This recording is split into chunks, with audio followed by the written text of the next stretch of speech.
from St. Louis Public Radio. This is St. Louis on the Air. I'm Sarah Fensky. Circus Flora's new season kicks off at the Big Top in Grand Center tonight with a show called The Quest for the Innkeeper's Cask. Circus Flora artistic director Jack Marsh explains the concept. There's this rich history and geography, topography about St. Louis, that there are all these caves beneath the city, which we just got so fascinated by. And being a St. Louis institution, we love to tell stories that relate in some way to the city that is our home. And so we get to take these incredible circus performers from all over the world and then put them in the context of a St. Louis specific story. Jack Marsh described the concept as a ghost story about an ancient legend. But spookiness isn't the circus's only appeal this year. This season also features rising star actress Britt Lower, best known for her work on the acclaimed Apple TV Plus hit Severance. She's a native of Hayworth, Illinois, which is near Bloomington and Normal. And she'll be in St. Louis for this next month to perform in this show, acting, singing, and playing the ukulele. Artistic director Jack Marsh explained to our producer how he sold Britt Lower on this opportunity. This is not the best career decision you'll ever make or financial decision you'll ever make. You'll definitely get some people scratching their heads about this. But I know for a fact that it is a lovely place to be. St. Louis in the summer, Circus Flora, I know that's a lovely place to be. I know it's a great place to work. And joining us now to explain why St. Louis in the summer held appeal is actress and Circus Flora star Britt Lower. Britt, welcome. Thank you so much for having me. So, Britt, even people who love St. Louis don't always love St. Louis in the summer. They might want to be here in the fall. They might want to be here in the spring. How did Jack Marsh actually sell you on this idea? Well, coming from the Midwest, I'm no stranger to humidity, and I promptly had an air conditioner installed into my camper, which is what I'm living in while I'm performing in the circus. And you know what? Everything's been peachy so far. It's been peachy so far? How long have you been here? About a week. A week, okay. And you came in a camper. I don't know that people expect this of like Hollywood stars. Like, here I am. I'm living in my trailer. Yes, I have so I'm like a fourth generation camper, and I bought this prior to the pandemic, actually. I call it the Egg. It's a fiberglass trailer, and it's easy enough for me to tow with my RAV4 with the adventure trim. And I pulled it out here from Los Angeles. Took me 30 hours. Wow. I drove it by myself over the course of 7 days. And yeah, now I'm living on the circus lot and living my best daydream. So it looks really tiny. Is it claustrophobic in there at night? It's surprisingly big on the inside. Yeah. It's 13 feet long, but on the inside, it feels more spacious. It feels roomy. Yeah. Okay. So you're living on the parking lot of a circus. Mm-hmm. As Jack Marsh said, this is maybe not something people would anticipate as your next move here. I imagine being in a circus must have been part of the appeal. Are you a circus fan? Absolutely. Yeah. So I grew up in Hayworth, and my mom and I ran a small business together as face painters. So as a teenager and throughout my college years in the summertime, I'd come home and we'd travel the festival circuit together. And that's where I first encountered circus performers and artists who live on the road and work on the road as a living. And I just became totally enamored by the tightrope walkers and jugglers who I met. And so a couple of years ago, I started writing a feature-length film about the world of a small tent circus. In 2019, I directed my very first film, a short version of that project called Circus Person, which you can see at circusperson.com. And I met Jack in the process of doing field research for this longer format project that I've been working on for film. So that field research, you've been out talking to circus folk. Absolutely, yeah. So after I wrapped season 1 of Severance, I got in my trailer and I visited over a dozen circuses over the past year, getting to know the circus community, meeting the artistic directors of the circuses around the country. And then, Jack had this great idea that I said, absolutely, yes. Are you kidding me? I would love to be in a circus. So this kind of spontaneously came out of, like, you're asking him questions, and it sounds like his wheels were turning. Like, this is somebody who'd be great in our ring. Yes. I'm just so totally humbled that they're letting me. I just discovered that I am what's called First of May, which is a rookie circus performer in their first season. Traditionally, in American circus, the season would start on the 1st of May. So tonight is our first show, and apparently there might be some antics and pranks that are played on me that I have coming. I don't know what it's going to be. Maybe like whipped cream in my tennis shoes or something, but I'll have to report back. Yeah, interesting. So this is all part of this ongoing research. You're going to have your character in your film at some point may have to experience this same sort of gentle hazing. I think so.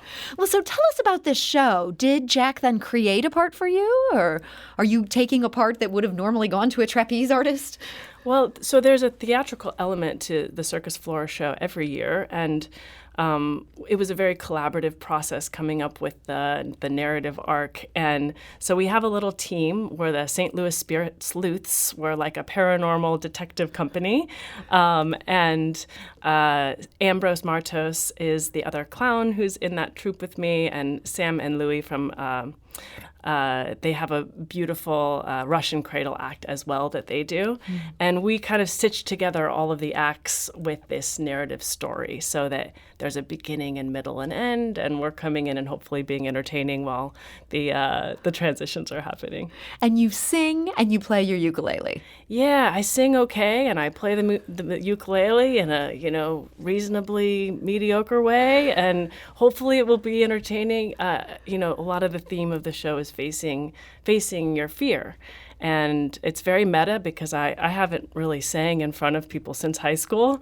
So I'm facing my own fear of singing publicly. So I understand you're willing to sort of give us a little preview of the fear that you're facing. Yes. You're going to sing us something. This is from the show. Yeah, this is a little jingle. The St. Louis Spirit Sleuths have a jingle. And my character, whose name is Steven, she's trying to come up with a way to strum up more business. That's a pun. Okay, you ready? I'm ready. Okay, I have to find my note, okay? All right. We're the St. Louis Spirit Sleuths. Something scaring you, just follow the clues. We're the St. Louis Spirit Sleuth.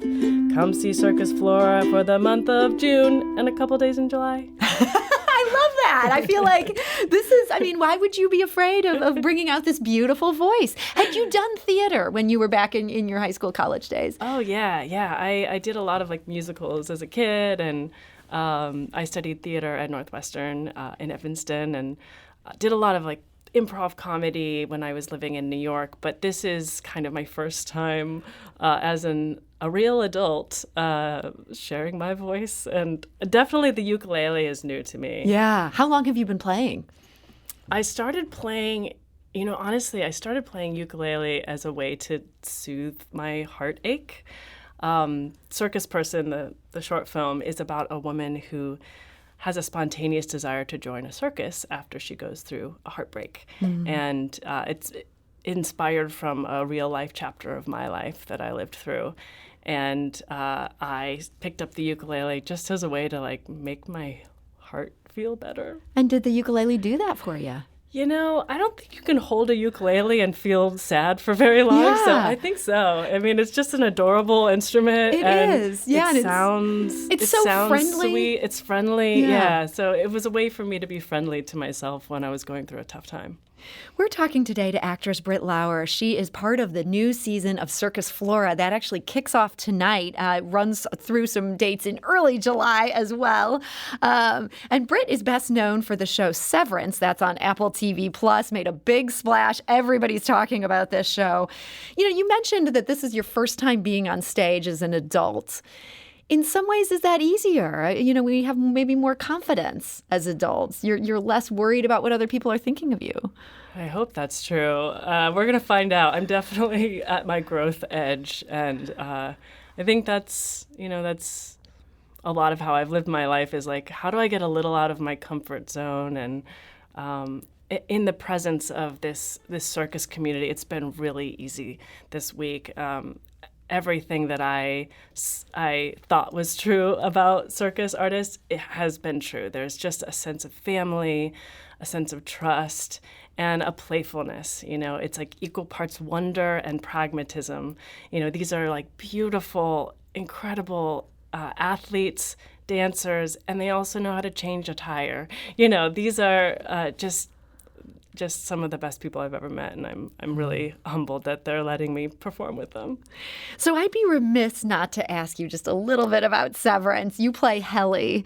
Has this been a big break for your career? Yeah, without question. It's not lost on me how rare it is to be a part of a project like this that, we really loved making it. And it's been so gratifying to watch people discover the world and fall in love with it as well. And it just feels like it's hit a real touchstone with people, and especially during the Great Resignation, the character of Helly represents this this raw rebel that she's breaking out of that status quo, out of feeling trapped like we all have over the past few years. And it's been a really it's just been a really amazing process to watch the world discover her. Yeah, I think that's something we can all identify with right now. We got a question from a big fan of the show. This is Matt. He wants to know, do you relate more to your innie or your outie? That's a great question. I mean, it's an easy question to answer. I mean, this season we see much more of Innie Helly, and I definitely was in her shoes much more. We haven't seen a lot from Outie Helly, aside from where she's being interviewed, or she's in a very presentational type of. You see her very presentationally on the show, so. We understand what Innie Helly is going through. We understand the decisions that she's making. And I will say that I was more of a rule follower growing up, so it was really satisfying to break all the rules and smash through windows and throw a speaker at Adam Scott's head. And that sounds amazing. It was, I don't condone violence. It was a rubber speaker. I will say that. But so Adam Scott was not injured in the throwing of the speaker. No, he was not. He was not. He was a good sport too. So I understand there's going to be a second season of the show. Are you back for that? I am. Yeah, I'll be back for season 2. We'll be getting started filming in the fall. That's exciting. Yeah. So for now, though, you're in St. Louis. Sarah writes on Twitter, Britt is amazing in Severance. And now she asks a question. She says, was she, by any chance, at Friday's performance of Shakespeare in the Park? I did a double take because a woman seated near me looked just like her. And if that's not a St. Louis question, I don't know what is. Were you, by chance, at Shakespeare in the Park? Yes, absolutely. We were. Actually, the cast went and saw the show of their opening night, and it was a terrific show, beautiful venue, and that was me. Did you realize, fans are spotting you? Are you getting to that point where you can be like, I think they recognize me from Severance? It's starting to happen, a little bit more often. It's a new experience for me. And do you like that experience? I mean, I'm so flattered, for sure, and the red hair is probably the dead giveaway. It's hard to hide. It's hard to hide the red hair. So, it's. I mean, our fans are so amazing. The fan art that has come out that we see on Twitter and Instagram is just incredible. I can't believe I'm part of an art project that inspires more art. Yeah. That is, what a dream. So you got to see Shakespeare in the Park. What else is on your list for St. Louis this summer? Okay, so I need to get to City Museum. You do obviously. need to get to. Now that you're a circus performer, you have to go to City Museum. I have to go there. I have some family in the area. My Aunt Linda Sue lives in Godfrey, Illinois, so I'll get to see her. You can drive up the Great River Road. Oh, is that? Oh, it's a thing. I would recommend doing this. Absolutely. Okay, I'll put it on the list. Okay, good. I've given you your St. Louis bucket list. So last question here real quick. Will your mom, who got you started on this whole circus journey with the face painting, is she going to come down and see the show? Oh, yeah. She'll definitely be here. I'll probably try to get her to do some face painting. She's amazing. Her name is Britt Lower, and she's known as the Zoo Lady. She's one of the most famous face painters in Illinois, and she's an amazing person. So don't sleep on that. That's the Zoo Lady. Britt Lower, I want to thank you so much for joining us today. Thanks for having me.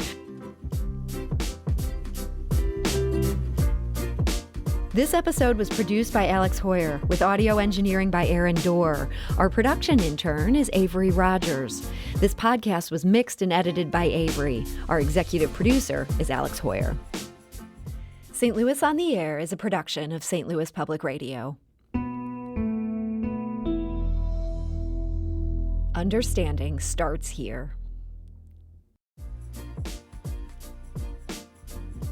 Do you find yourself regularly listening to episodes of St. Louis on the Air? Suggest us to a friend you think might enjoy our conversations. And leave us a review and rating on Apple Podcasts on the App Store. It's the simplest way to help people discover our show. Thanks.